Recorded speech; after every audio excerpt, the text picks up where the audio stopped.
સુરત મહાનગરપાલિકા દ્વારા સંચાલિત સિટી લિંક બસ નંબર 205ના ડ્રાઈવરની લાપરવાહીના લીધે સચિનમાં અકસ્માત સર્જાયો, જેમાં બાઇક ચાલકનું એક્સિડન્ટ થતાં મોત નીપજ્યું.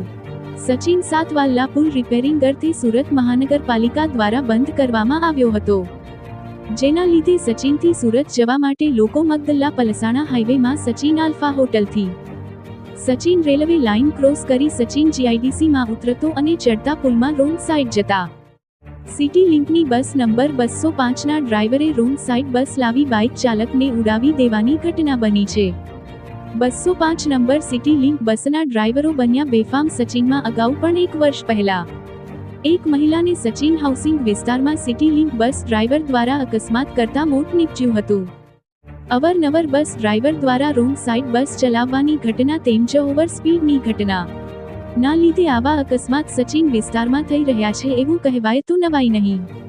બસ ડ્રાઈવર અને કંડક્ટરો વ્યસન કરીને બસ ચલાવતા હોય એવી ઘણી ફરિયાદો ઉઠી ચૂકી છે, પણ એસએમસીના અધિકારીઓ કે પરિવહન ચેરમેન ધૃતરાષ્ટ્રની ભૂમિકામાં બેઠા હોય તેવું નજરે પડી રહ્યું છે.